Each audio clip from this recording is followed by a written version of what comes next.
The Tao of Self-Confidence, Episode 51. Welcome to the Tao of Self-Confidence, where I share stories of successful women finding their inner journey to self-confidence 5 days a week. Subscribe to our newsletter by visiting thetaoofselfconfidence.com. Hello friend, welcome to the Tao of Self-Confidence, where I share stories of amazing women who have discovered their inner journey to self-confidence. I'm your host today, Sheena Yap Chan. And today I have a special lady on today. She is from Los Angeles, California. She is a, online mommy-preneur, and, she's just an amazing woman. And I'm just so glad she, said yes to being interviewed on the show. So, because I think she has a story that, we all can relate to and be inspired. So without further ado, I just want to introduce you to Denise. Denise, how are you doing today? I am good. Thank you so much, Sheena, for inviting me to your podcast. Maybe you can fill in a little bit more about yourself to the listeners. I am a mom. I have a beautiful daughter. She's 4 years old. I've been in the beverage industry for 6 years, and I'm just in a new path of reaching my freedom lifestyle by starting my home-based business part-time. And I wanted to share my message out there for people, how to dream their dream lifestyle and how to how they could do that by having the right mindset, positive attitude, and having persistence. Well, thanks for sharing that, Denise. And what is your cultural background? I'm Mexican-American. I was born in the States, but my family actually moved to Mexico right after I was born. So I grew up in Ensenada, Baja California for 10 years.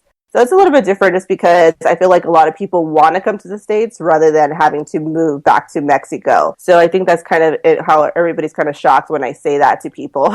So my first language, I could say it is Spanish, but I did learn English and Spanish at the same time because my mom grew up in the States. So she wanted to make sure my brothers and I, spoke English. So the funny thing is that when, I was small, my mom would speak to us in English and we would respond to her back in Spanish. So I see that now, in my daughter, because I speak to her in Spanish. She's finally starting to understand it, so she'll respond back to me in English. So I think it's hilarious how I see that in her when I used to do that to my own mom. That is so cute. Yeah. It's okay. I mean, our family migrated to Canada from the Philippines, and then we had to go back, and then we had to come back again. So, I mean, everyone has their own story as to why we moved back and forth. Yeah, exactly. So I think it's so funny when I hear other people have the same story. I was like, oh my God, me too. Yeah, so, I mean, mine's probably a lot farther. So oh, yeah, for sure. Halfway across the world. So. Yeah, from where I live now, it's probably 4 hours away, so it's not that huge. Yeah, that's nothing. Yeah, exactly. So, Denise, what would be your favorite self-confidence quote? My self-confidence quote is say recognizing your own self-value. I'm not sure if someone actually said it, but that's what has helped me kind of reach my self-confidence is recognizing your own self-value, because I feel like people try to compare themselves so much with other people. I don't have this, I don't have that. But once you kind of recognize that, hey, I have a message, I have my own personal self-value, it'll bring you such a long way. Awesome. And I believe self-value is really important. And as women too, right? We're so prone to compare ourselves to others, especially, we see models on the cover of the magazine and people on TV and you're like, oh, they're so perfect. And nobody realizes how much makeup they have on, caked on, and, how much, the body of a model's been altered in a magazine. So we're so known to do that. And then we tend to forget that they're not perfect either, right? They have flaws and, society alters them to make them look different. So yeah, I completely agree with you on that. So thanks for sharing that. And in your own words, what would be your definition of self-confidence?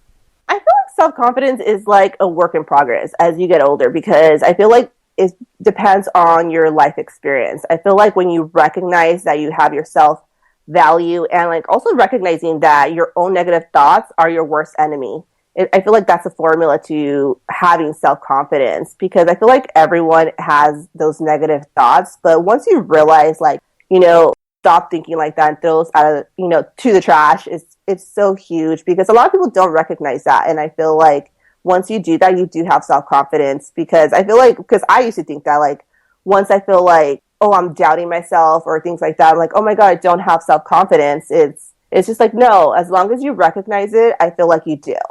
I believe that, we forget that we have to recognize these negative feelings, these negative thoughts, so that we can be aware of it, let go of it, and start receiving the new positive, feelings, thoughts. Because, I was like you, I just kept on thinking I had to be positive all the time, right? And I was like, this is really not helping. And a mentor of mine told me, it's okay if you want to cry. It's okay if you get mad. It's okay if you feel sad, but you just don't stay there, right? You just recognize it, kind of, if you want, dwell in it for about 20 minutes to an hour, and then you let it go and go on to the next, right? So yeah, I believe it's just as important to recognize them so you can let it go. So thanks for sharing that. And, Denise, what was your life like before the discovery of self-confidence? Well, I think a couple years ago, I was like in a dark place. I was in a bad relationship and I just wasn't in a happy place. I was in a very negative environment. Everyone that knows me knows I'm a very happy, positive person. But I feel like when you surround yourself with negative people or just a negative environment, it'll sooner or later catch up to you, and I got to a point that I just, how can I say this? It got to a point where I was thinking, well, it could be worse because I felt like I had to be strong enough for both of us and, I had needed to be there for him. But since I couldn't walk away from that type of environment, I had to do it for my daughter. I mean, I never grew up with that type of environment and I didn't think that she deserved that, and leaving that relationship, it took me a while to kind of find myself again, but what helped me was that I was able to surround myself with my family and friends who love me. And I don't like to think I want to blame someone for, my lack of self-confidence, but I do feel that we have a choice. And if we can't choose for ourselves, then choose for our children, for our family, that love us. And I think that's pretty huge to do. I love that. Thanks for sharing that because it's, as women too, we feel like we always have to carry all the burden, especially when it's like a significant other who's probably down on the dumps or who's just negative. And, we don't have to stay there, right? I mean, it is our choice. There is, life outside of that. Because sometimes I think we feel that maybe, this is the only person I can be with. There's no one else out there for me. And, because I was like that, I was just like, yeah, I think I'm good. I mean, I don't have to go out and look for another guy and right. I'm happy where I am. But really I wasn't, I felt trapped. I felt like it felt draining, right? And I'm sure you felt the same way. It just felt so draining and but some people just settle, right? They settle and they think that's all there is to life. There's nothing else out there. Because, women being seen as single is like a taboo. It's like nothing's wrong with being single, right? And, women who's listening to this or maybe even the men, you need to get that out of your thinking, right? Being single, there's nothing wrong with it, right? I'd rather be single than be in a relationship where someone is beating me up, right? But a lot of women stay there, right? Because they think that that's all they have and they can't get anything better. So I'm glad you were able to get out of it. So I guess your daughter was, that aha moment when you realized it was time to leave. Yes, exactly. That's why I say, if you can't do it for yourself, do it for your children. I mean, I see a lot of women that, their children see it and they grow up thinking it's okay to be in that type of environment. And I never grew up like that. And sometimes I think about it, it's just what was I thinking, But, I didn't want to provide that for her. So she was definitely my strong point, of leaving him.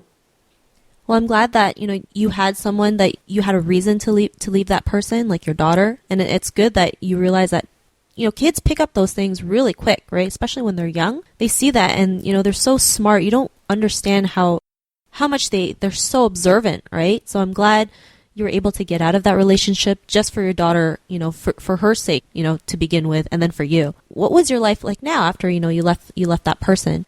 I can finally say I'm happy. I'm in a good place. It's funny how you mentioned that, when they see you single, I feel like a lot of people feel sorry for me, especially I'm 30, I have a daughter, I'm a single mom. And I feel like, society sees you oh, you need to settle down, things like that. But I really feel that once you're alone, and you're happy to be alone and be able to do things go eat by yourself, go, to the movies by yourself and feel okay with it. It's amazing. It's an amazing feeling to be like that. Cause I feel like a lot of people, women and men, like you said, are so dependent on the partner for them to feel good about themselves. And I feel like I did that for the longest, and being alone is just an amazing, I'm not saying to completely be alone the rest of your life, but I feel like it's just a great feeling that you have. And, I have this beautiful little girl that always keeps me on my toes and, I have wonderful friends and family and I'm looking forward to the future and I'm just in a great place right now. Thank you. And I love that you shared that. And yeah, women, we get this bad rap if we're single. It's like it's the end of the world. It's not, right? I mean, my grandma still wonders when I'm going to get married, and I'm 33. So it's like she thinks I'm like the oldest maid ever probably in this world. And, it's crazy because I remember one time when I used to work, the ladies at my work, they were already married, and they're like, oh, it must be so hard for older women to find a man. It's like they won't be happy because they're going to be single. And it's like, are you freaking kidding me? Like, this is like, no wonder women are so afraid to like be alone, right? Because when you hear stuff like that, it's not good. It's toxic, right? And so I want women to realize that there's nothing wrong with being single, and there's nothing wrong with taking time to be on your own. Like, last year I went to Hawaii for the winter, and people are like, why are you going to go there? You don't know anybody. You're okay being alone. It's like, if I wasn't okay being alone, I wouldn't have gone, right? And sometimes you just need that time out, that alone time, because that's when you get to know yourself on a deeper level. You get to know what you're capable of. I mean, I was able to do things that I never thought was possible. Like, I never knew how to swim. I started swimming when I was in Hawaii, right?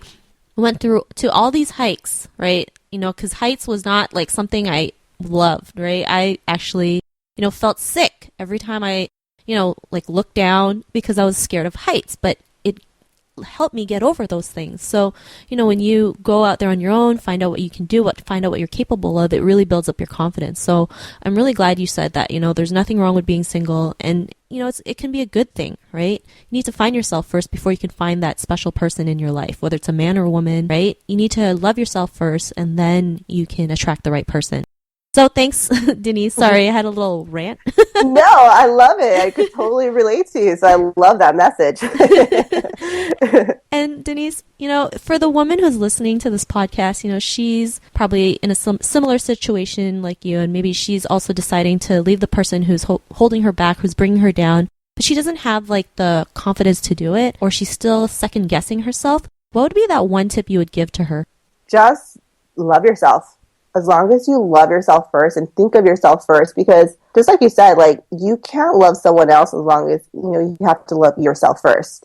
And I feel like just you have to put yourself first. And if it's not you, do it for your family. And just think about your children. I mean, that's what I did. I thought of my daughter and the situation that you're putting them in, because once you have children, it's not about you anymore.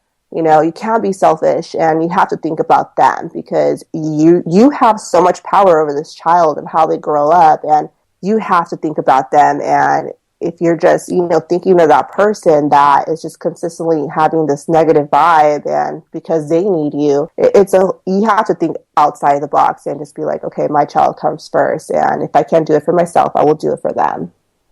Awesome. Well, thanks for sharing that. Thank you so much. And I'm really glad that you actually shared your story here today, because I think a lot of women can relate to it. And Denise, if there's anybody who would like to get to know a little bit more about you, about your services, what you do, is there any website or social media profiles we can connect with?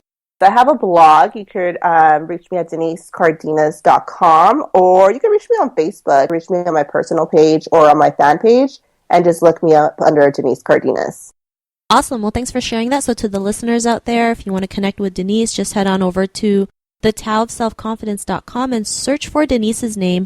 Her show notes will pop up along with everything else we talked about. And I really just want to thank Denise for taking the time to share her story. Denise, so thank you so much. I think this story can help a lot of women out there, especially when it comes to being with someone who they're not happy with, but they feel like they have to settle. Right. Thank you so much. I really appreciate for you inviting me over. Awesome. Well, you're more than welcome to come back for an encore. So Awesome. I'm sure the ladies would love that too. So to the listeners out there, be on the lookout for another new episode of the Tao of Self-Confidence, and I will talk to you soon. Bye for now.